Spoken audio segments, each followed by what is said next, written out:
Yeah, wow, okay. Little something. Little Stop. You got my vote. Okay, okay, so, we are starting the meeting and, I want to do the call to order. I'm calling the meeting to order today, September 10th. Welcome all of us to our first in-person meeting as, of the Human Services Commission. I mean, how many years has it been? 2007.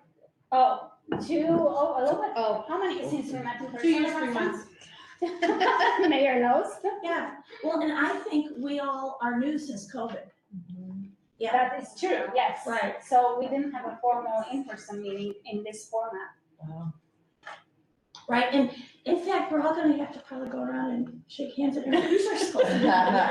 Okay, for all meeting attendees, please speak clearly and pause frequently, because it is hybrid, so we do have people that are, coming in, virtually.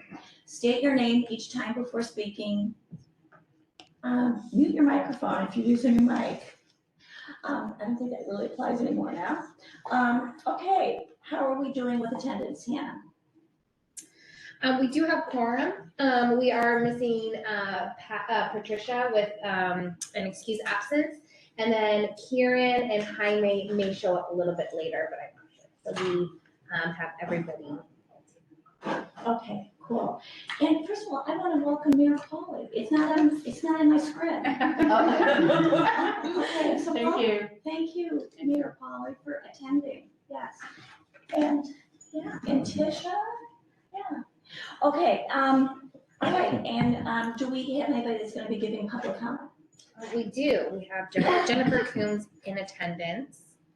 Okay, so I'm gonna provide the guidelines for public comment. Public comments are an important part of the public process. We take them seriously and factor them into the decisions we make. For the members of the public joining us, welcome. If there is anyone in the meeting room, I don't think there is, right? In making public comment in the meeting room, okay. Let me see. If you have joined by computer or smartphone, look for the hand icon. This varies by device. And I'm not sure if these instructions are relevant anymore. We'll find you. We'll find you. Yeah. Okay. When recognized, unmute your microphone, state your name, address, and relationship to the city. Speak clearly and pause frequently.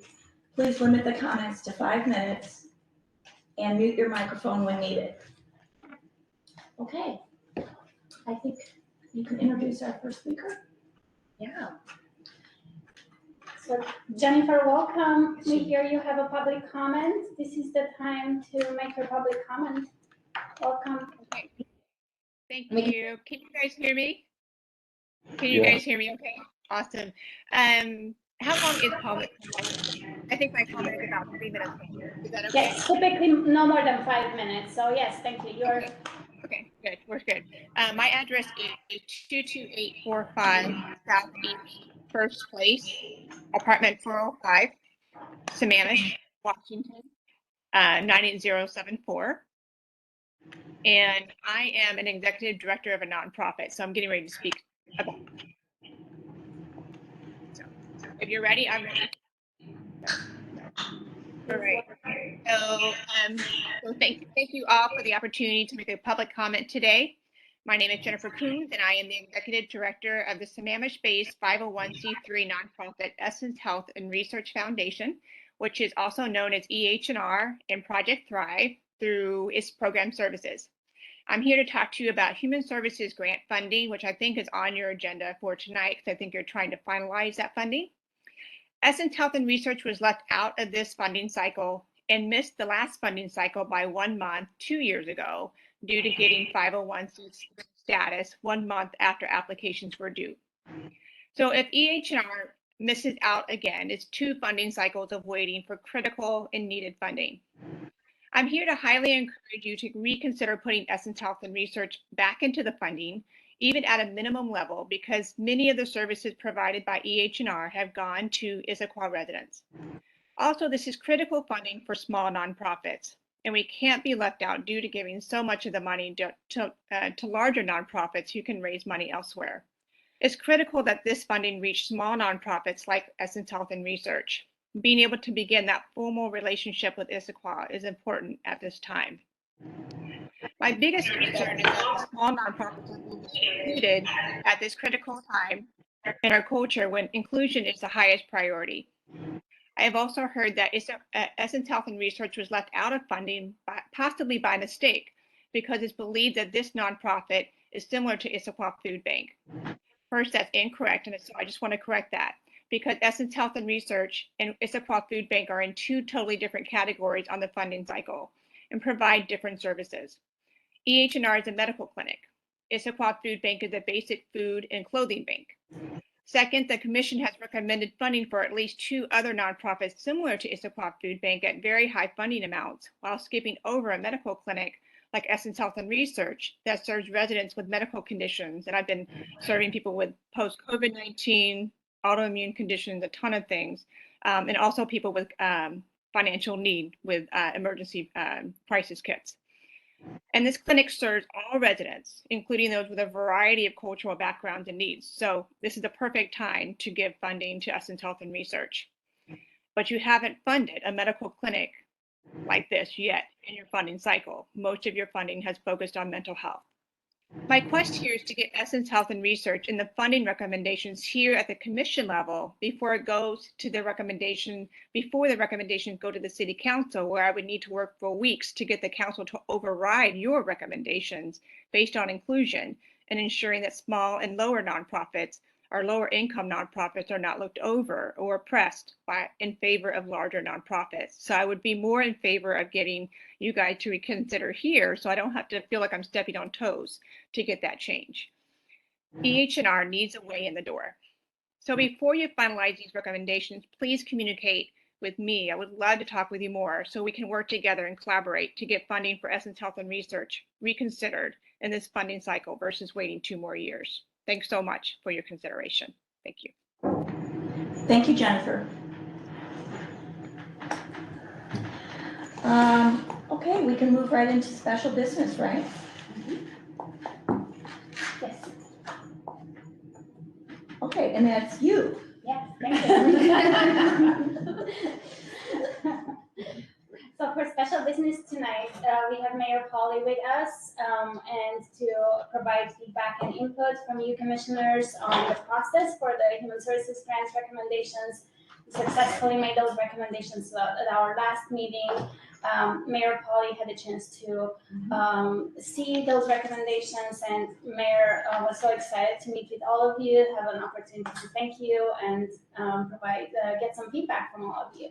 So, Mayor, And feed you. Yes, Now Mayor. feel free Thank you. to eat while I'm talking. Thank you very much, Monica, and thank you very much to the Human Services Commission for allowing me to come tonight and take up a valuable half hour of your time that you donate to this community. There's a misconception out there that you're all paid professionals, but let's get it on the record. You are compassionate, interested, and hardworking volunteers, and I appreciate everything that you do. I wanted to come and check in with all the boards and commissions and really close the loop on feedback on some of the processes that we have. Originally, I thought we might just be able to do this, over a food party outside of your meeting, but it seems to make more sense to have it at your meeting and allow those members of the community to listen to it as well. I never served on the Human Services Commission, so I've had lots of volunteer roles in the city, but not on the Human Services Commission. This particular group has developed some council members. This is a place where future council members can come from, and I find that really exciting. That's where I've learned a lot about the work that you do through those council members who first started out as a volunteer here.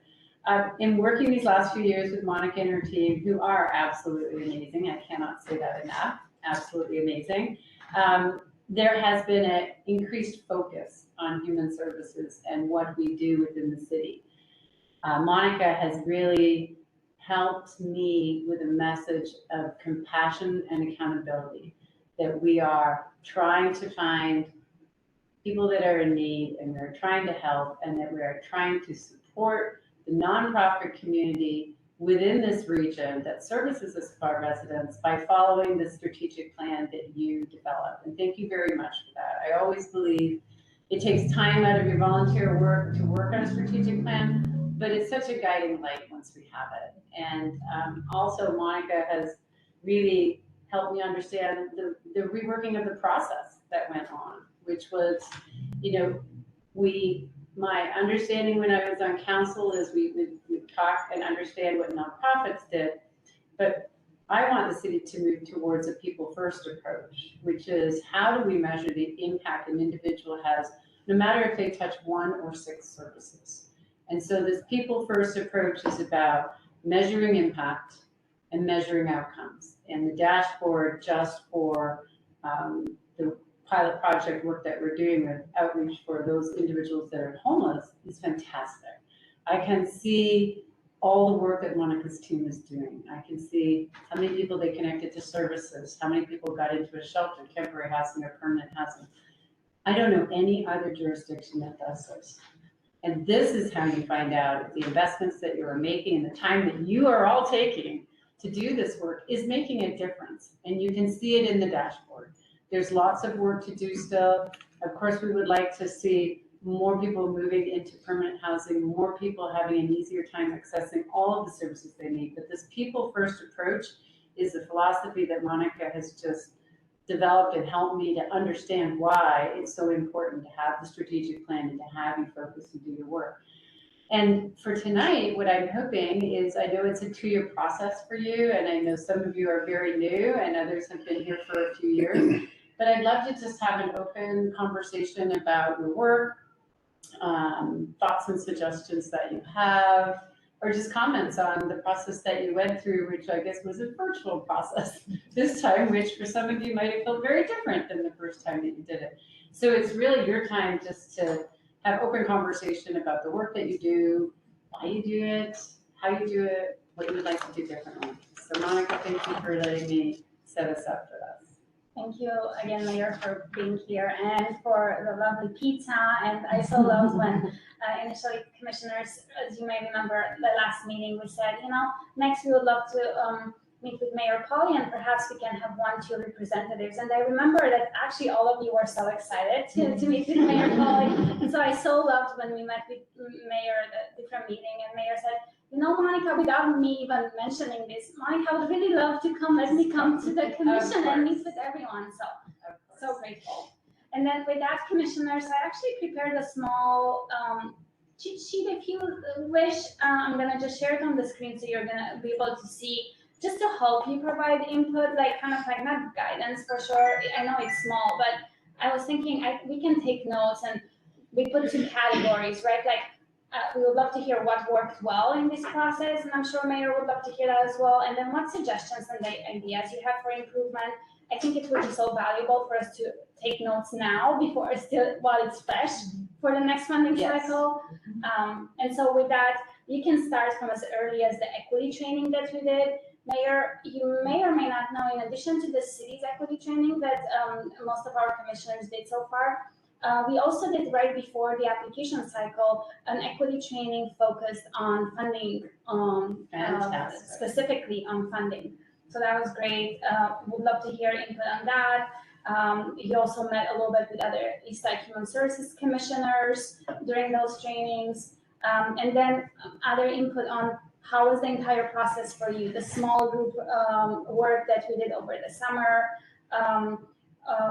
the larger commission meetings, the number of applications that you reviewed, how was that for you? Too much, not enough? How was the scorecard model with Mayor? We had this model of 3 colors, green, red, and yellow for initial review and discussion.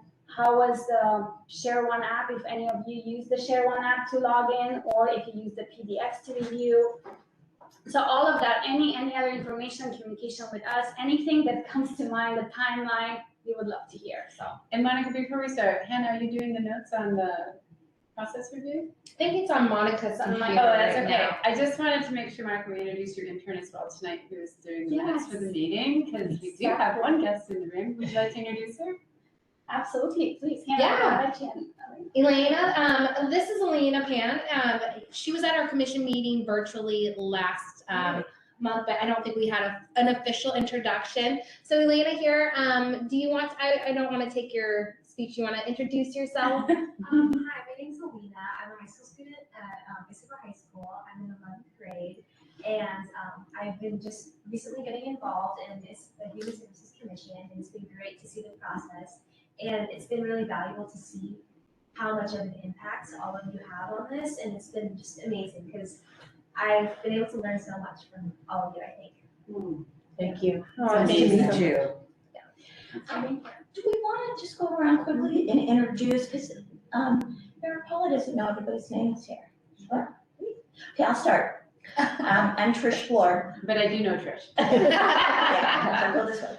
I'm Jamie Longoria. I just joined, I think in May, when there were some of these other guys joined, but I'm also on the board of Imagine Housing and That's why I know you. yes, and some other nonprofits as well. So this has been a really great experience for me to put my input on a different perspective of the human services stuff. So it's been really awesome.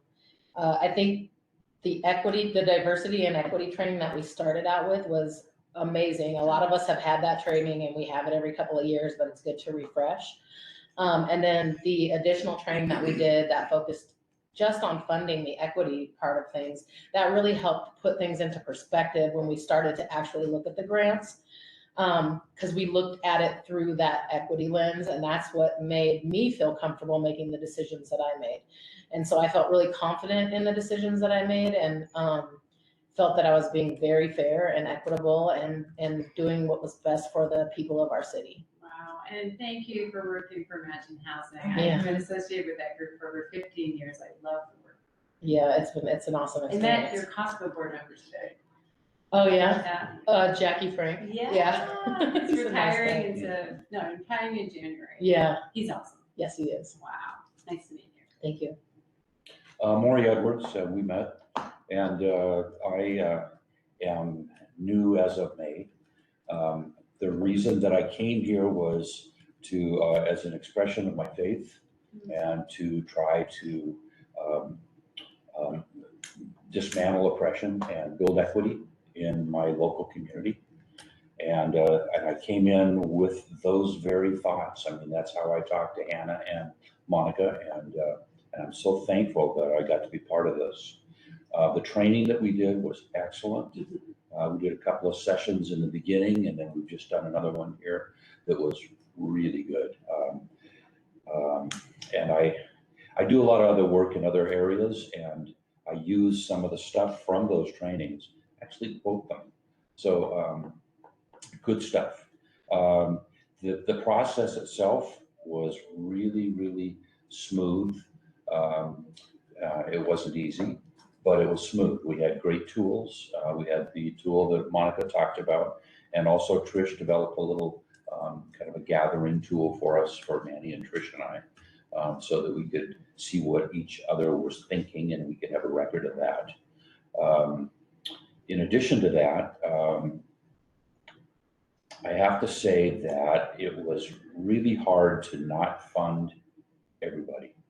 I mean, I really wanted to fund everybody. There was a couple that maybe were like, oh, well, I don't know, but it came down to making decisions between different groups and seeing who was being funded and what areas weren't being funded and weren't being funded. And also, what kinds of people were being funded, were being helped. And I really feel comfortable with what we ended up with. Very, very, very comfortable with what we ended up with. And I still have all my little worksheets that I had. They're still sitting in my office, just in case I want to revisit them. Probably not. But anyway, it's been really great. I'm looking forward to the rest of this. That is great. Well, thank you for joining us. Thanks for having me. I'm Madeline Hi, Fish. Madeline. Nice to see you. And I don't think I started attending meetings until June, so I might be after everybody else. Yeah, because I was gone in May. And you know me, so I'm delighted to be here and. We're on the Friends of the Issaquah Salmon Hatchery board together. Oh. Having a big Sure. event this Saturday, in case you hadn't heard. Oh, yeah, I should have something to do. After the event on Saturday, you can transition to the other event at the Senior Center on Saturday, honoring Hispanic Heritage Month. Oh, there We you go. timed it right to make sure that Not on it's my after. calendar. That is It's good. not on my calendar. Okay. Hello, I'm Manny Brown. We've met before. I've been on the commission about 2.5 years, I guess. It's right there. This is my first go around with the drafts that we went through, and it was quite a process. I worked with two amazing folks, Trish and Maury, on our section, and I felt that I brought in equitable lens, so that many of the things that we looked at, I think right at first said, well, that didn't have to do much with Issaquah, but the reason why it doesn't, because there's not that equitable divide in there as far as people of Issaquah do not use it because it's for people of color. Well, since there's not a lot of people of color in it, but it doesn't mean that we can't help our neighbors out and be able to help in that area. So hopefully that I brought in equitable lens during the process, and I'm not a numbers man like like Maury, so I don't have my paperwork anymore. I know how to look it up. But I'll lend it to you if you want. But yeah, it was quite the process, and glad I've gone through it once. And do we have any on video yet or not? No commissioners on video. So that is it for tonight. So suggestions for process improvement. It's a heavy lift. Even minor suggestions of could you consider this or that is helpful. One thing we've tried to do in this organization, and especially with Monica's help, is to continue to evolve. So, we didn't used to have a human services strategic plan. We didn't used to have categories of focus. And so anything that you would like us to consider, nothing is too small for us. We're an organization in evolution. We like to try new things. We like to test things out. I have something to say. This was my first round with the grants for the Human Services Commission. I've been on the Arts Commission for many years and done granting there, but this is very different. And I would say, but I don't really know how to get around this. I know in the old days, not too many cycles ago, all the commissioners on human services used to look at all the grants. And I know that was just like overwhelming. Okay, and we've chunked it out for the past 2 cycles this way. And it was not too overwhelming, and it was nice. I thought it was very manageable, but I felt siloed. And I don't know how to get around that. We don't need to solve any issues today. We just Yeah. need to get stuff out What, of the I table. mean, what did everybody else feel like? What does siloed mean? It That meant, if you were on one subcommittee, you didn't, because I think what you're saying is some of the organizations, the bigger organizations, might have had multiple grant applications that would have ended up with a different subcommittee. So you didn't have a way of knowing necessarily what the different, like, what is the housing subcommittee thinking about this organization? right. I mean, and granted, we all were welcome to read everything. But of course, we were supposed to focus on our categories. And Maury and Manny and I had community resources. And, I think we really dived into that. But yeah, I got really curious about the other, when I say silo, I just, other verticals, the other groups. Yeah. And and I don't know how to get around that because, okay, do you guys want to, in 2 years, do you want to review 100 grants? I know, that's right? It's so Yeah. hard. There are pros and either way. And And we don't have to resolve today, and we can think on it, sleep on it, and come back with ideas about how to do that. But first, Jaime's here. I am so Yeah. late. I was just finishing my girls' basketball practice, and I was like, "Where's this building at?" So I went all the way over there, went to the city hall, asked some like great residents, "Hey, where's this?" Like, "Oh, you might be on the other side." So I had to do like a full Oh circle. my gosh, don't feel bad. I had to So- ask Juliana where this meeting room was. Yeah. Either It's a by secret name, room. I didn't know them by I asked location. Siri. Well, Jaime, I'm Mary Yeah. Lou, I'm the mayor. We have dinner over here. Please feel free to go grab it. Yes, This is- my apologies for being late. No It's like a full worries, circle. eating at the meeting is allowed tonight. I wanted to come and meet all of you as you came back in person. And I would love to hear you introduce yourself, so I know you a little bit better. And what you walked in on was Trish really starting off with our exercise tonight, which was getting process review and feedback. We're a city that is evolving, and we have done so many things different in this area over the last 5 years. So we're just wondering how the process worked and if there's something we might want to consider. But Jaime, if you could tell me a little bit about yourself. I want to take the whole space. Who was the one that I worked with? Did I work with you on the subcommittee? No, you didn't have me. Yes, there you go. It's been a while. Hey, it's good to connect Right, in right. person. Nice to be in the room. Yeah. So how long have you served and why were you interested in serving? I got few months into it. Oh my 6 months gosh. into it. A lot of people. This is Yeah. amazing. Yeah, I think I'm glad to be part of it, but I've been living in Issaquah since 2007. So I've been here for quite some time, and it's interesting. I did my paid internship at City of Bellevue Human Services, so I knew on the back end what you all do in terms of strategic goals, plan, diversity, equity, inclusion, belonging initiatives. How does that work with residents in the area? Then East Side, and trying to but advocate for the issues around here, and what does that mean in terms of King County dollars? Yeah. So I knew that side, and then so I was like, I'm 38, and I just told myself, I'm gonna just put my foot in there. I work for Snohomish County Superior Court, Oh, wow. so I'm always sometimes running late. I'm driving for Everett, and so it's they want me 5 days in the office. I work with a lot of judges and Wow, attorneys. we're a flexible organization. People don't have to be 5 days. Yeah, so Employer of choice yeah. down I've been in the criminal system for coming up on 10, 12 years.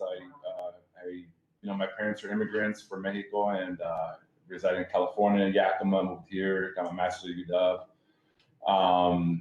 And honestly, I say this because growing up in Yakima, I had a lot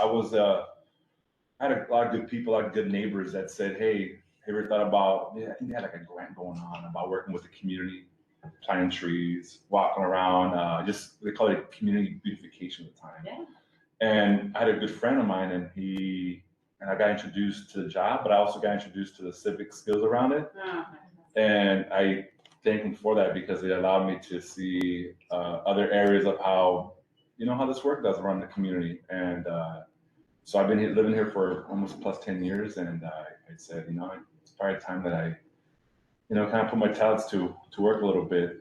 So it's been a privilege, and getting to work with Monica and Hannah and the whole group. They're amazing. It's hopefully I can provide my experiences to better outcomes to the kids that come in. I mean, we're getting more diverse. I see it around the communities I walk through.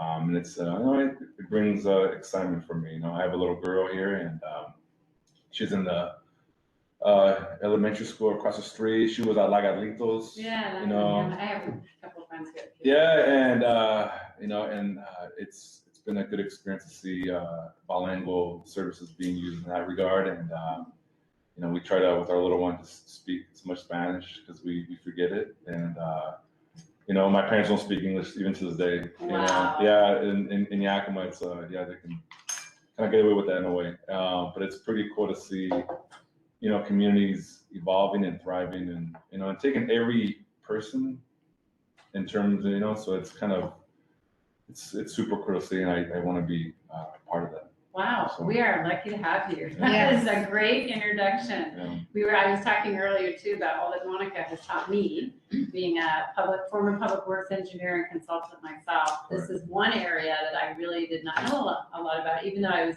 served on a board, served on council, and served in the mayor's chair. But she's really worked with me on these approaches to being compassionate, but yet requiring accountability and putting people first and measuring outcomes. Are we making our investments in the place where the person or the family is benefiting, that they are actually having better outcomes because of the services that they're obtaining? So I loved everything you said. That was amazing. Okay, so sorry for Sorry about that. interrupting. And we're doing a round robin. Any other suggestions to throw on the table, things that you think we might do differently, things that you liked or things that you struggled with? So I liked the tools, I liked having a strategic plan, I liked the little form that you developed that we could take notes on. I thought the online tools were very helpful when I wasn't having trouble logging in without doing anything. I found myself wondering a lot, this is a common grant app that goes to multiple East Side cities. And I sometimes found myself wondering, because we did have to make choices about, what percentage we were going to fund, based on our, available resources.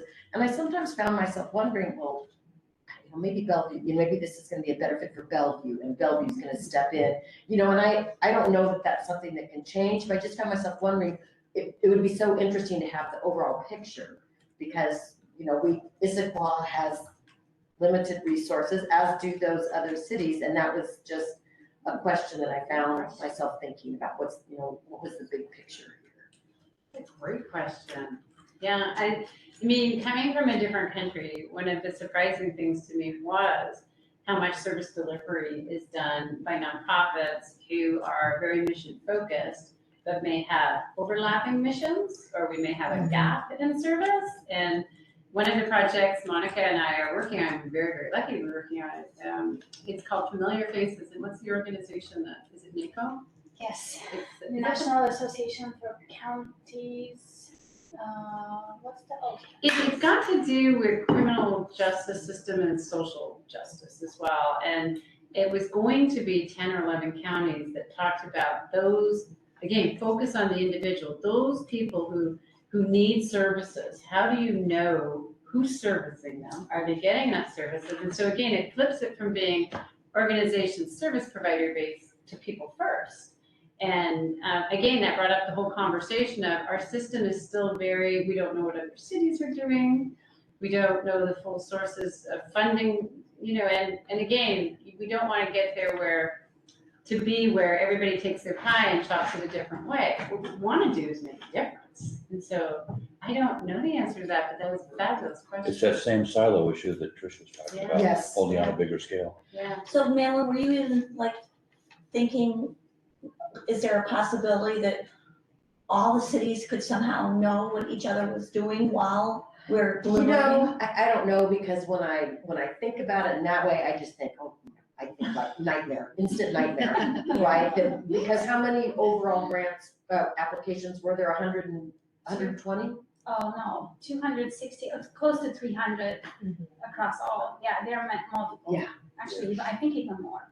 Yeah, I'm happy that it's a common app because I've been on the other end of that, when, as you said, baby corner where, multiple applications. So I really like the common app, and it's good to know that other cities have the same information we do. I don't have a suggestion for how that it wouldn't be absolutely daunting, quite frankly. It was interesting. Interesting thought, yeah.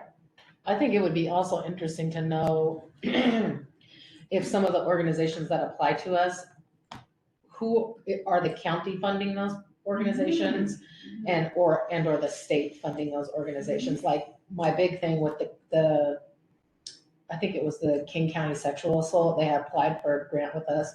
And my question there was, well, isn't King County supporting this organization? So what impact is our little couple of $1,000s gonna have on that organization? And so I think it would be really helpful to know what organization next year or the next funding cycle, what organizations have those larger funders who are giving basically guaranteed funds to them at every funding cycles. Because again, we want to make sure that our dollars are going towards our community members. And so even though, yes, we have those issues in Issaquah, and we do use that particular group that I mentioned of, I'm sure people in this city do, it would just be nice to know where our dollars would be best spent. And so for me, that would be helpful next funding cycle, well, for the next person. It would be helpful to know, like who those big Jeannie, let funders me are. tag on to that. King County formed a new office a couple of years ago called Local Services, Local Government Services. I don't know what it's called officially, but it's in recognition of the fact that there are a lot of people that live in unincorporated King County and have to go somewhere to get services. So I've asked our local King County council member in this operating budget that they're talking about now, Sammamish and the city of Issaquah provide money to the Issaquah Food and Clothing Bank, but the service area covers an enormous area south of Issaquah that's unincorporated. And their level of government should be providing money to the Issaquah Food Bank in proportion to what the cities are doing. And so I think you bring up this really good point. Way back in the day when Issaquah was the only little town out here, the service area was the school district. But then Sammamish came, and so now Sammamish is also a service provider. And so there's some rationality there to saying, are the right people paying into the pot to keep these organizations at their fully funded level? So if any of you are ever talking to our council member, Sarah Perry, make sure that you ask that this approach be looked at by the local government services portion of the county. Because I think this could be a way to provide some more sustainable funding. I mean, Sammamish and Issaquah aren't going anywhere in Ivers County. Right. So if we can really set up funding that matches that could be quite strong for our organizations. Yeah, I think it would just help direct our dollars just more towards our people in our city so that they're receiving, like you said, sustainable dollars. Like, I want the money to be spent on our people. So that was my suggestion. This is Manny. I really appreciated the way the questionnaire was set up, and it answered some of the questions that I had in mind as far as how many females or that it approached and delivered services to, how many people of color on the staff, how many, On the those type of questions were answered, and was there to go look at and said, okay, what am I looking at here? And I thought the actual questionnaire was put together really well. Oh, that's great. I experienced that on a grant program I was on where it's the first time I ever saw all that information. I thought, this is fascinating. Right, and it tells us that, this also has a place in Renton and Bellevue and whatnot, and what percentage, so we can figure out, if they service 100 people and 50 of them were from Issaquah, then we should be getting 50% of that, so it really was very helpful. Maury Edwards here to piggyback on what Manny just said. There was, with the information we got, we were able to parse out things like beautiful programs for training down in Renton that weren't accessible to people that don't have a car that live in Issaquah, right? You can't get to Renton from here. Yeah. Or some other trainings that were really good for people in the area, specifically people of color, but weren't necessarily hitting Issaquah residents, but were great programs. Right. Or the middle school program that had for 35 kids that they were going to mentor, and they had such a great success rate with, but it wasn't here at Issaquah Middle School, it was down in Renton, right? They were thinking of coming to Issaquah. So the forms that we got were it was really it was easy to parse that stuff out. I think there's an element of chicken egg there too, right? A great program in Renton that with funding could come to Issaquah, so, Right. yeah. But we actually did some research and we found out that nobody had even approached the Issaquah Middle School yet. Nobody knocked on the door and said, hey, what about us? Could we be? There wasn't a proposal on the They table. were just, Interesting. Wow, you guys get some great detailed information. in your applications. Yeah, I felt like it was pretty detailed. Yeah, I thought, I want to piggyback too on what Manny said, and I'm sorry, this is Madeline, I know I'm supposed to say that before talking. About the questions on the application did make it easy to get an overall sense of the organization, especially trying to look at things through through the eyes of the strategic plan and through the eyes of the equity lens. Right. And I thought that the application asked valuable questions, and it was kind of easy to get, right. No organization, it's just numbers on a page, but it did make it easy to get a little bit of a picture. Yeah. This is Manny again. And also the fact that we went through that strategic plan way ahead of time. So we knew what it was we were looking for and whether or not this application fit into that plan or not. Because that actually helped us say, okay, it's a great service, but doesn't fit into our plan. Right. So. Oh my gosh, when I retire, they're just gonna call me the strategic plan mayor because we didn't have these kinds of documents 5 years ago, but we started with a citywide strategic plan, a mobility master plan, a parks master plan, and a human services master plan, and a climate action plan. And we in the past were very good about writing documents, but not necessarily following through. When I hear that you are using these plans as a framework for your decision making, oh my gosh, make my strategic planning heart just burst. Thank you for doing that. That is how we're going to move the needle, is by starting with those frameworks. So Manny, that is just such a great comment. It also lets you know if you're going in the right direction. Yeah, because we can pivot. Yeah, because you can measure it. Yep. Wow. This is Jamie. I have another comment. I'd like to say thank you to Monica, because whenever I had questions about a particular group, she had the answers. She is the encyclopedia. Yes, so she was able to say, oh, well, they've helped this many people in our city in the last year. And so that was very helpful. So thank you for the knowledge that you were able to provide to us. The other thing I wanted to mention is I did like how we can leave feedback for those people who we did or didn't fund, so that they know why. So I loved that aspect. Yeah, I love that aspect of it. I do have a suggestion for your next grant funding cycle though. I noticed that there was not any asks for, at least that I saw, childcare assistance. And I know firsthand, being a single mom and raising kids in the city, what it's like to struggle with childcare. So maybe you guys as the Human Services Department can reach out to some of our childcare folks and encourage them to apply next year. I will tell you that for whatever reason, the Issaquah School District is not giving scholarships anymore for their before and after school program for the summer. This was the first summer in 10 years that my kids didn't have childcare, and one is autistic and one has ADHD. So you can imagine that me working full time and having little kids at home was insane. Insane. And I didn't have the $70 a day that it cost for each of them to go. And so that is something that I think you guys should reach out to whomever, local childcare folks. I also don't think we have enough childcare in this city, especially for people who are on DSHS. They took away that horrible daycare in the corner over there by the paint store, which thank God they closed it down. But we never got another childcare agency that takes DSHS vouchers. And so that leaves all of these parents, with nowhere to take their kids. And so that's why you're seeing a lot of our kids in the community who don't have a lot of resources or a lot of money, you get property destruction, they cause problems, police activity, and those type of things, because there's nowhere for those DSHS voucher kids to go. We just don't have anywhere in the city.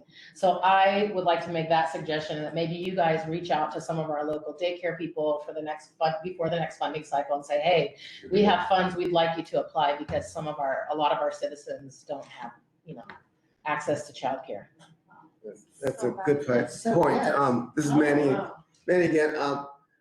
When we were working on putting together the equity board, one of the things that we came up with was a stipend for board and commission members, so that they can use that for that, and to extend that to people of the city and that really need daycare, I think is a great idea. Yeah, so hopefully. Thank you.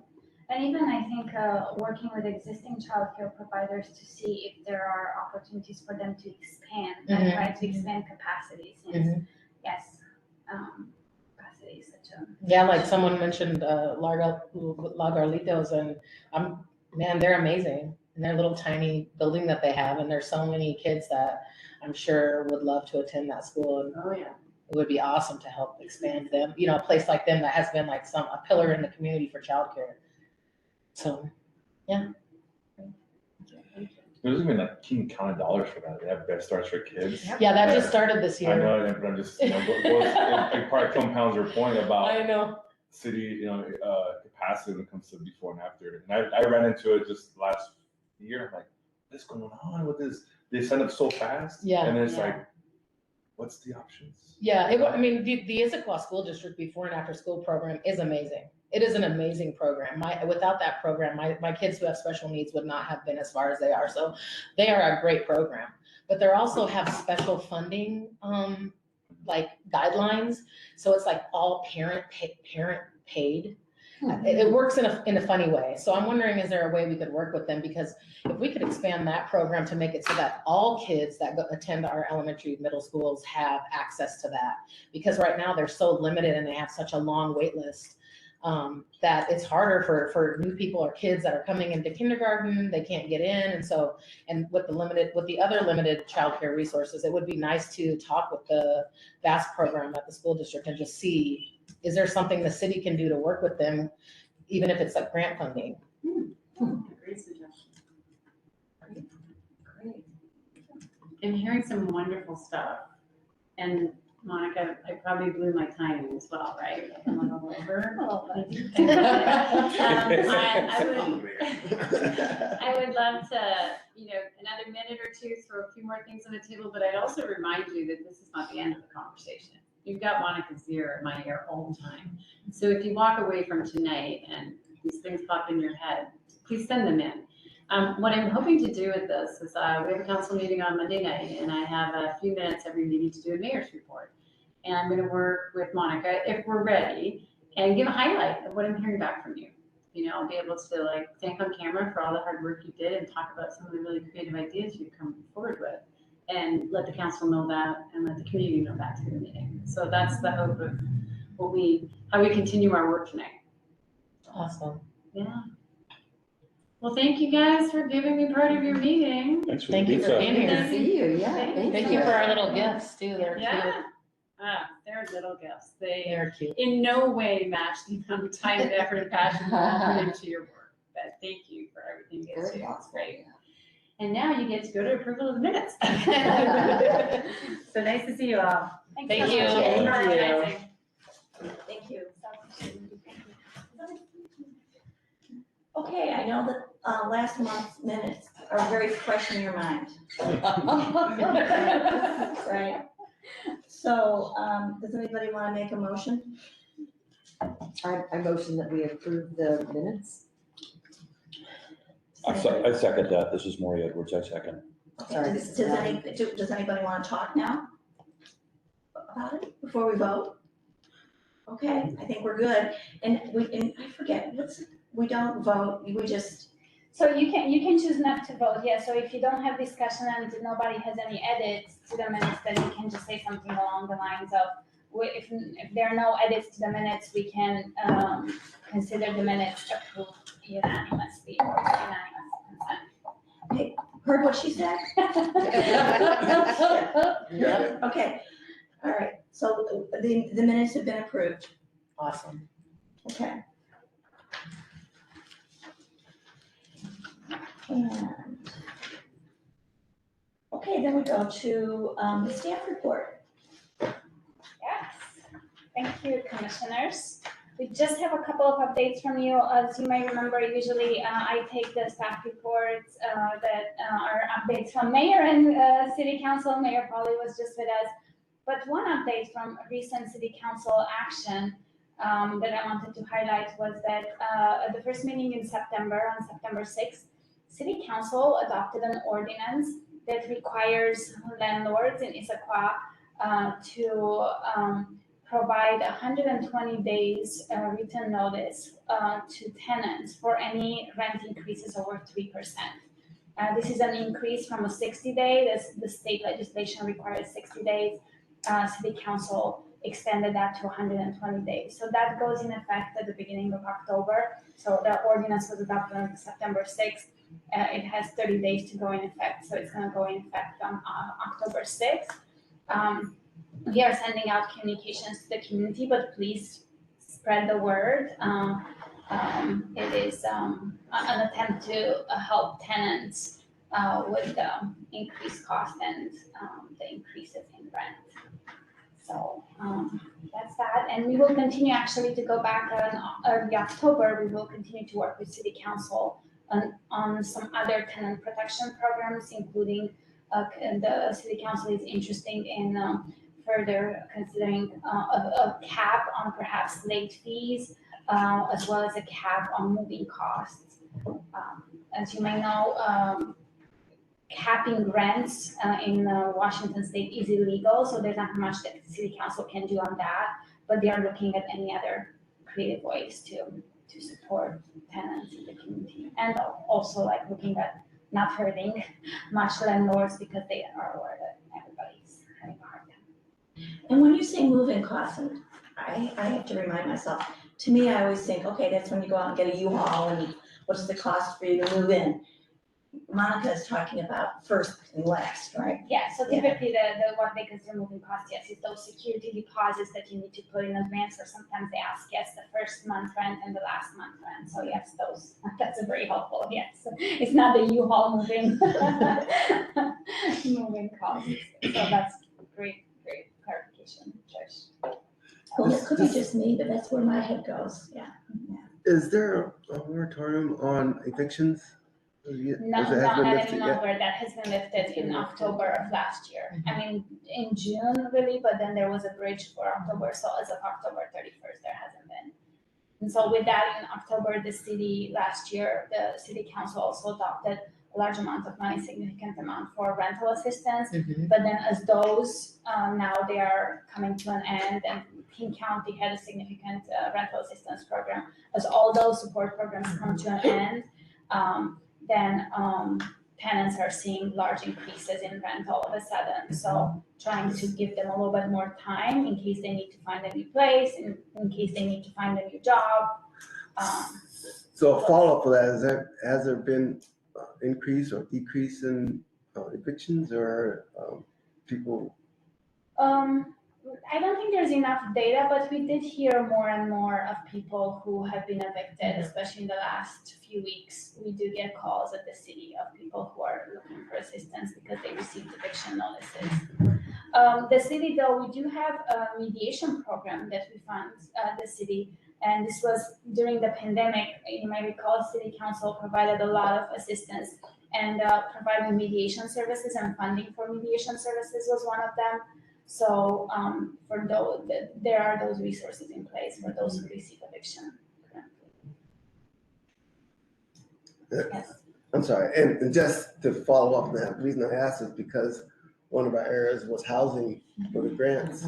So I don't know how that affects or who that affects as far as who received those grants. Well, we did fund some of our organizations that help a lot with the evictions, like the Issaquah Community Services. That's one of the largest ones here. So we funded them with I think, a pretty significant amount of funding because it's used. Right. Yeah. We tried very close to what they requested. Yes. And we also funded the low-income housing, the two major low-income housing providers, Imagine Housing and the YWCA up in the Highlands. So there is, but of course it's, never enough. Right? Yeah, but those little bits of money that help keep those residents in their apartment when they can't pay their rent. I mean, when you're low income, like, and living in those types of places, when you're on Section 8, you can only do so much, right? You can't get a better job. and still keep your affordable housing. So it kind Sure. of blocks you from moving up in the world. And so those people constantly have issues paying rent and paying their bills because, you know, they can't go any higher than a certain amount, or they can't get that assistance anymore. And unfortunately, even going higher in unemployment, it still knocks them down below what our average rent cost is. And so they get stuck in this hard place and they constantly have issues paying rent. So you good over there? Yeah. I bent down and it, baby did not like that. No contraction. So that's on my end. Hannah, to you Yeah. for some other human services. So a few other human services updates. So first and foremost, I would like to thank everyone who was able to join us at our Welcoming Week event last Friday. That was a big success for human services, and really that was our first major in-person outdoor event. We've had one right before COVID, so in 2019, and it was indoors because of weather. So that was the first big one that I think we had a big collaboration with our community partners. We had over 40 organizations, nonprofit community partners at the informational resource fair, which received a lot of great feedback that they had a lot of traffic, a lot of questions, a lot of people signed up to volunteer, which is really a huge goal of ours. We also had incredible entertainment throughout the evening that was just outstanding. So it was just a delight to see the number of people attend. You know, it's just the start of something bigger. And that's what, just standing in the middle of the grass field and seeing the decorations and hearing the music, that's what I felt was like, this is going to be big. This is going to be a big part of our voice in Issaquah, to be an inclusive, welcoming environment. So I'm excited to see where that all goes here in the next year. So thank you all for joining us for that event. Just want to share that was a very successful event. We also have another fun event happening. We are celebrating Hispanic Heritage Month, and that begins today, September 15th. And we are celebrating an in-person event this Saturday, the 17th, and we're going to be at the Senior Center, and it's from 6 to 8 p.m. We are going to have some Mexican folklore dance lessons, some arts and crafts. We're going to have an author there speaking about her book. So we are very excited to have that. So we are busy getting ready for that event. So again, that's this Saturday, celebrating Hispanic Heritage Month. The event is called United We Are Stronger. And so we look forward to seeing hopefully you all there and anybody else who can join us. Very family friendly event. So bring the kiddos. And that concludes human service updates. Trish, back to you. Okay. So are we down to number 5 now? The year-to-date review and 2023 work plan development? Yes, Okay, you're on, Monica. I am on. Thank you. And commissioners, please accept my sincere apologies. Typically, we provide you with additional agenda packet and materials. This time, you might have noticed it was a very thin packet. I take fully responsibility. We were a little bit stretched thin between all sorts of meetings and commitments and events. I just did not have enough time to put together things. However, I'm going to share my screen. This is going to look familiar to you. What I was hoping was to look to our work plan for 2022, wanted to highlight all of our accomplishments, what we accomplished, and start looking at 2023. This also aligns a little bit with our discussion that we had even last time. We said, okay, now that we finished this big body of work, what's left for us to do, what's coming up for us at the end of the year and then upcoming in the new year, so then we can really start looking at those work plan items. So I'm just going to share the screen. You have seen this before because we shared this other commission meetings. Sorry, I'm trying to do 2 things, so I'm like, well, I can't find my words. Give me a moment as I share my screen. I have too many things open. Let's try this.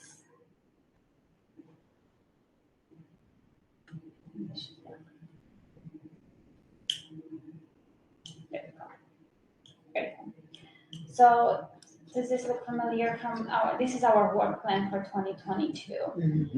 Probably, let's try to look at it so you can see it a little bit bigger. But needless to say, we started the year, some of you were not quite here yet, but we started the year with preparing for the Human Services grants. We talked a lot about overview timeline. We talked a little bit about target funding, all of those things in the first few couple of months of the year. Then we really started the application review, but if you remember, we kind of like prepped for the applications to be open, but at the same time, we were also doing recruitment for new commissioners. So then we wanted to align a little bit the process with making sure that the new commissioners on board, and I'm looking quite a few of you new here, Manny and Trish know better that, we were like, okay, well, you're gonna have to bring up to speed the new commissioners. But there was quite a bit of work done prior to that, right? As we were getting ready to really launch the application process. Also, at the beginning of the year, we finalized the Human Services Strategic Plan. So the Human Services Strategic Plan took quite a bit of work last year. Hannah, I can't believe that you started last year in June. In April you started, but as Hannah started her new job, brand new job last year, like less than a month into the job, I'm like, okay, Hannah, we're gonna start on this Human Services Strategic Plan. So typically the strategic plan, it's done in collaboration with a consultant. We at the city, we felt like we are really close to our nonprofit partners. We are really boots on the ground in the community. We didn't need to have a consultant. So we did that. We took that on ourselves. We did that with the commissioners. We did an elaborate community needs assessment and the strategic plan. So that strategic plan was earlier this year adopted in March by City Council, just in time for our application process to start in April. And then we used it. So we didn't have much of a break there in between, right? Okay, I just do people realize what a big, we helped every once a month, we helped give comments to these two, but they put this strategic plan together, and it's very unusual for cities to do that in-house. It was good. It was a real help. It's very unusual to do it in-house, and they did it in-house. Good job. Yeah. Thank you, Trish. Every single word in that plan is written by us. So it's yes. And they saved the city taxpayers all sorts of money because we didn't, And you're so right. You guys are closer to the social services here. Yeah.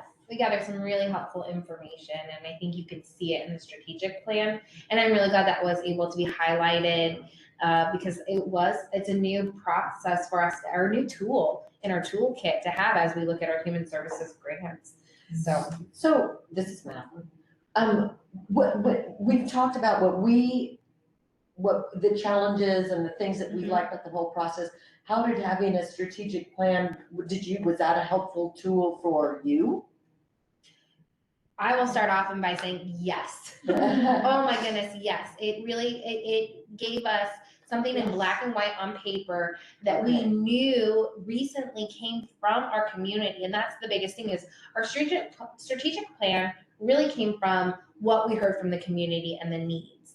And so we pulled that. So knowing that I heard and had those conversations, I had these data points to create the strategic plan around that, made me feel very confident moving forward and creating some of these toolkits, right? So that like green, yellow, red toolkit you had, a lot of it was taken out of the strategic plan of our goals to help guide us. So for me, it was a very helpful tool that again was it was very fresh and consistent to what we knew the community needed.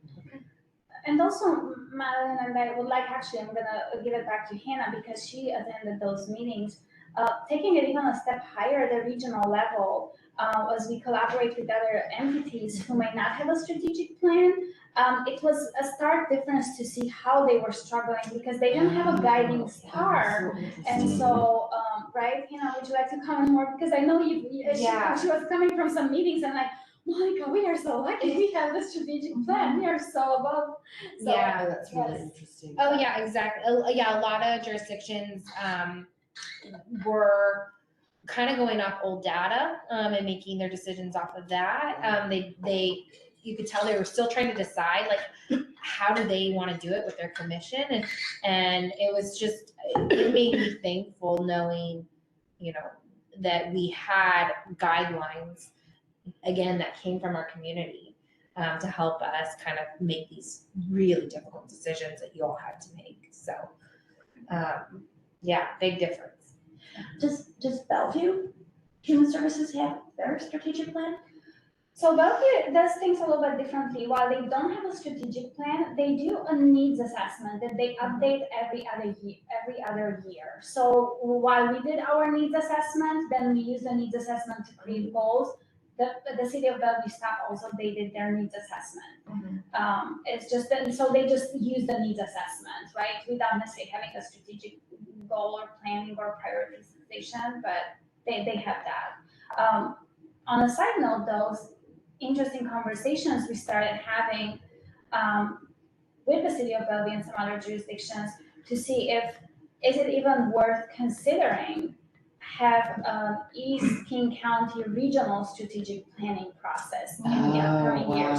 And so That's we right, provided yeah. some feedback where it would be, you know, it would be probably helpful and also call out some unique features because each jurisdiction also has some unique needs.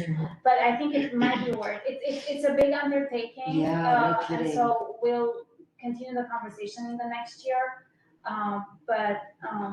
And there does seem to be other coalitions that are doing that. Right. Yeah, it's based on the East King County. And I think that'll be very interesting. To look some more into, right? Yeah. And to look at, possibly partnering. So.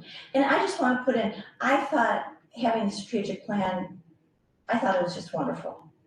It just made it, I mean, it was my first time doing the grant review process, but can you guys imagine, let's say doing this 2 cycles ago, where you had to review 100 grants and there was no strategic plan? Right, no, I can't. How do you prioritize Yeah. what's, right? I've used it a lot. I use the strategic plan a lot. Oh, yeah. I refer to it all the time. Yeah. That's very helpful. Thank you for all of that. But so yes, so going back, a lot of work has been done this year. And again, thank you, commissioners.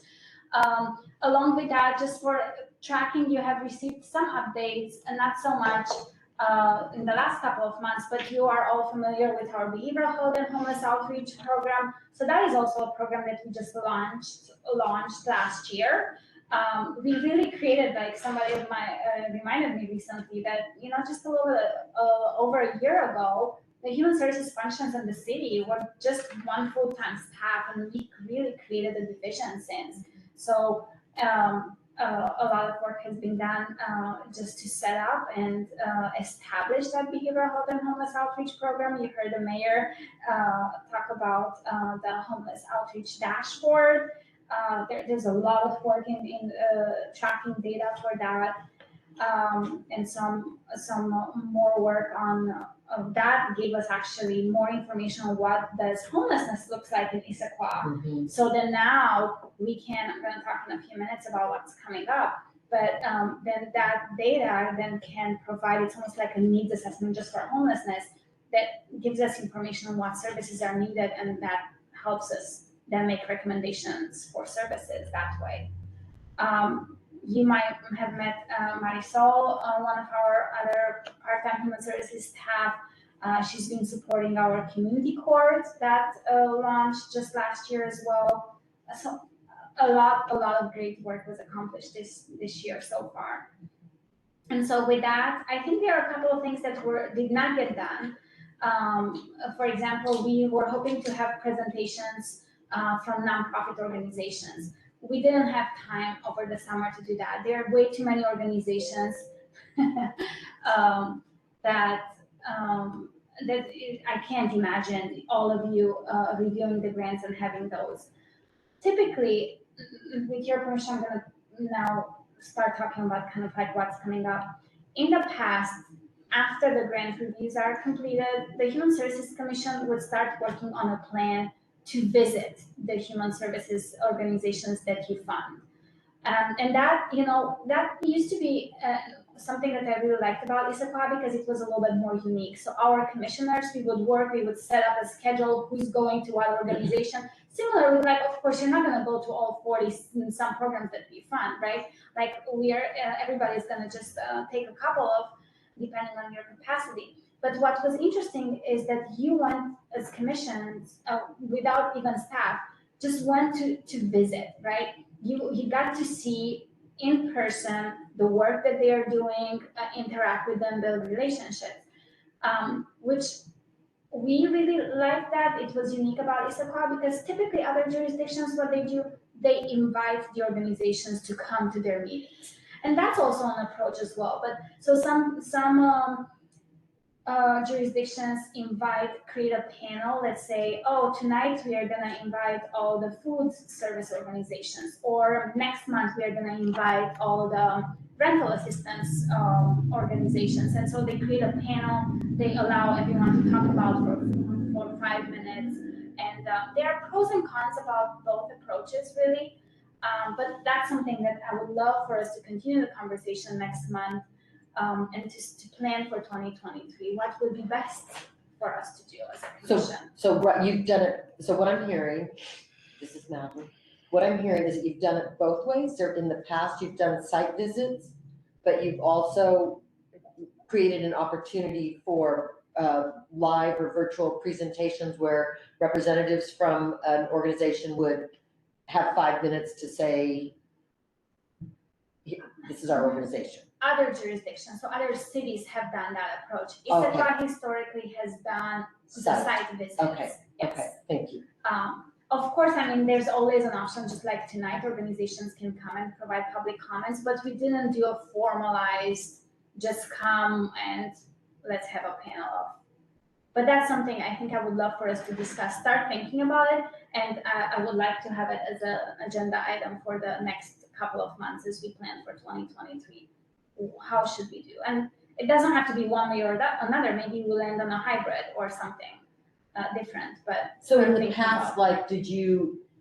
So there's lots of organizations that the city touches. So did you have a hierarchy? Like, well, these are the top. These organizations received the most funding, so those will be the top ones we want to. Great question. So I can tell you there are 2 funding cycles. That's the information I have from the past 2 funding cycles. One is before I came to the city, and what they did at that time, they I don't know how they prioritized, but they visited a few organizations from all the different categories. Okay. I'm not sure how they prioritized to choose which one, but their lesson learned was that, well, they realized that now they were biased. When it came I can see that. To review, they said commissioners felt like, oh, I know this organization, they felt stronger advocate. So then that wasn't helpful. So when I came on board, the first thing that we did, we sampled. We chose one category, and we said that we want to learn. This year we chose at that time behavioral health. We said that as a commission, we want to learn more information about the behavioral health organizations. And then we visited all the organizations in the behavioral health category.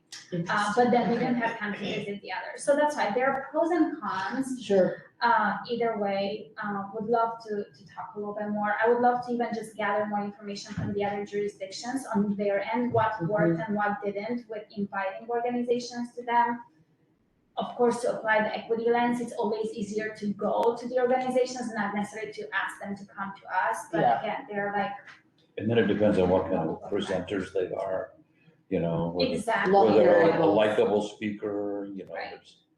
Yeah. So there are many. And maybe that's why, maybe we come up with even something totally different, like as commissioners, how are we gonna spend the next year in really educating ourselves more about, the community? How are we gonna build those relationships to learn more about what's going on in the community? So definitely that's one of our upcoming items to tackle. We also, Go ahead, Megan. I just wanted to build on that a little bit. I'm just thinking that if you're a year ahead of your grant or your off year, let's say, that you take a few commissioners and put them in your groups and say, okay, these are the groups you're going to be responsible for. You have 9-10 months to go visit those ahead of time. Oh. See? And, So we decide our subgroups early on. right. Oh, wow. Let's talk more about that's great. We just unfortunately we don't know who's gonna apply in 2 years for the grants. Not so much the particular organization, but the commissioners know what groups they're going to be focused on. Oh, I see. Right. That's a great idea. Yeah. That makes sense.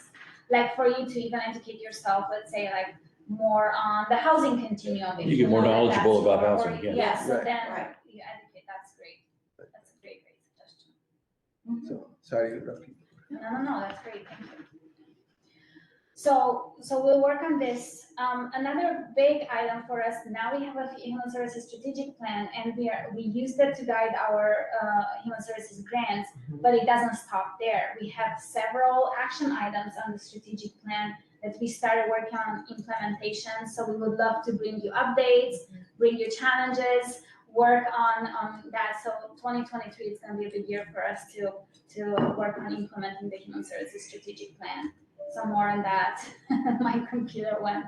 Oh, by. shoot. It's okay, I know. I have a white screen because So what you're asking from us right now is just kind of think about what that might look like, and we'll discuss it more at the next Okay. meeting. So just giving a high level like orientation on like what's coming on our agenda. Because if you also remember, we talked about typically December, it's a recess month. Do we want to take another recess month because we didn't have August? So just wanted to give you a little bit more information on what's coming. And then for us to spend a minute, I don't know if we're over time really bad. No, we're not. We are good. Then just to spend like what makes more sense and how much time we want to.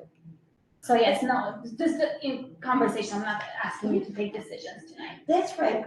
I think we were gonna though come back to tonight's meeting and decide whether we were gonna take a month. November, December, I think is what the. November, December, yes. We already did, okay, We we're have taking December off. December off, yes.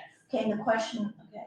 The question was gonna be, would you like to take another month off considering that you had a full summer? Or should we continue to meet October, November, and then start in January? Do people have I have my opinion on this. Does anybody else? I have an opinion, but I'd like to know what the impact on the staff is.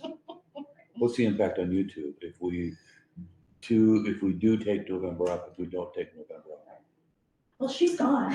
Well, y'all may have Oh, an likely notice. excuse.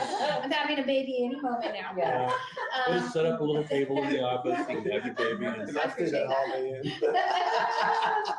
So I will be out until the next year is the plan. So I will be gone for the remainder of the year. So Monica, It's just then that puts a Monica. lot more pressure on you. Right. So if we're not here, And your then, intern. hey, that's right, we got Junior over here. She- But the way I view it, and I'm a little bit more aware maybe of her day-to-day stuff, because I volunteer at Issaquah Community Services, so I reach out to these ladies a lot. She always has something on her plate. Mhm. Okay, so if we don't have that meeting in November, she'll just, I mean, I view you as just always going full steam ahead no matter what. Do you view, if we have a meeting in November, is it gonna be a hardship for you? Well, thank you for being considerate. Really, I don't feel like this is about me. I feel like what is helpful for the commission and what is helpful for us. I think, so allow me, if I may, I would like to speak for a couple of more minutes about two other things that are on our agenda, and then let's decide as a group. So you might recall once or perhaps twice during the summer, we came and provided a brief report on an emergency housing model that we are proposing to Yes. city council. So we are happy. I think that's gonna be proposed in the mayor's budget next week.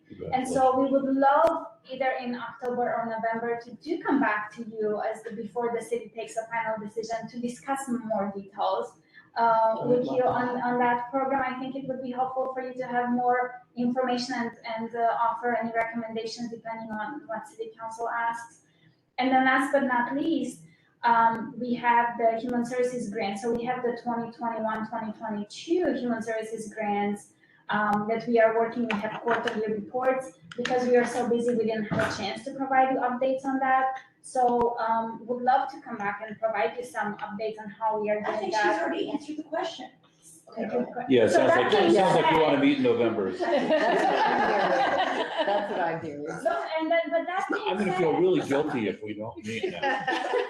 But I'm trying to say also, it's that we can, if with your permission, we can also do, let's wait and see, because maybe in October we come and if we are efficient, we can tackle all of this and we say, okay, commissioners, if you're okay with that, if we feel that we accomplished what we wanted to do and in January we still have time for everything else, I would say, okay, let's take a well-deserved break and let's come back in January. That sounds That reasonable. seems reasonable. So we'll look at it next month. Yeah, All let's right. look at it like next month. I always like By kicking the then- can Just down the road pass just it. a little bit. Because by then we will also know if council has any particular discussions, questions for you. Sometimes, the city council has a lot of respect for your work. I don't think that there are many meetings when we are there and they ask, what does the commission think about it? And so I would love to be able to, like, this way we already have it on the calendar. We don't have to worry about special Yeah, I meetings. like that, yeah.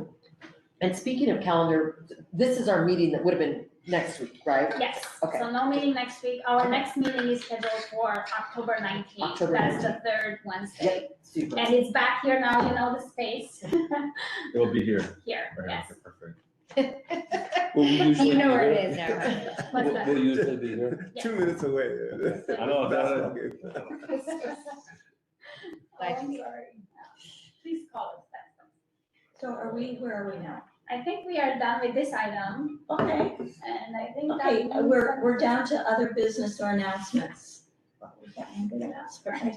I get worried every time I see touch your tongue. No, sorry. You're right, I sit next to her and I'm like. Man, you've got this under control, right? And, If anything she's Everything just here. going up the hill to Swedish. Oh, that's good. Yeah.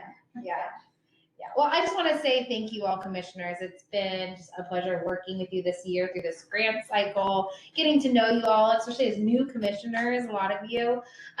So I am sad to leave for just a few months, but I'm excited to come back and full steam ahead is the plan, and I'll have a little addition to the family. So can't wait to introduce him to you all.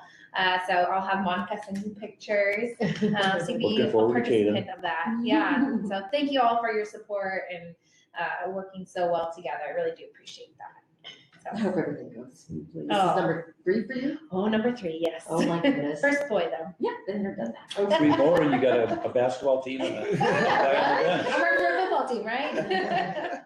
I'm thinking 11.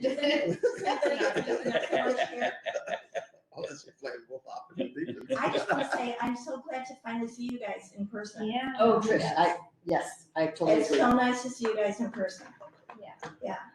This is lovely.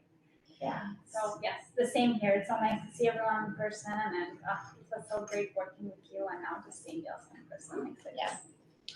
Well, this will be my last meeting with you guys. Wow. Because Oh, I didn't- I am gonna move to the Policy and Planning Commission.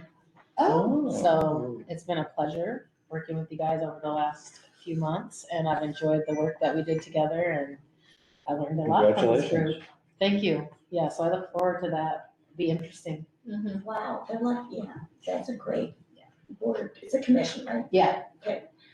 Yeah, that's a good one to be on. Yeah, we'll see. It's very different than this, but. Now, is that one paid? She's working up to that. No, we I don't. think. Only She'll get- be running for Please mayor don't. here. Only get- Please make sure that you do make use of the stipend program. All of Yeah. you, you Oh, should. yeah, You yeah. should. Yes. I'm happy to resend that out too. But it's like if we have to hire babysitters, right? It's for any cost that can include transportation, food, for anything, gas, for anything that you need to make it easier for you to be here. Pizza. So we kept it very, anything that you need, so yeah, Pizza budget.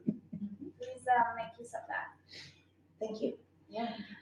Okay, well, I think, and I'm sorry to see you go, Oh, thank you. It's been my pleasure to work with you guys. It really has.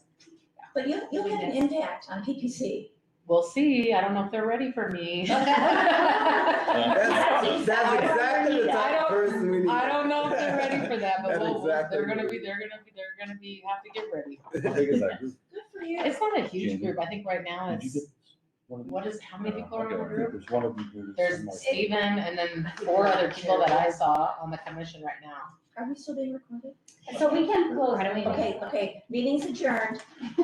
Thank you. So each board and commission though has either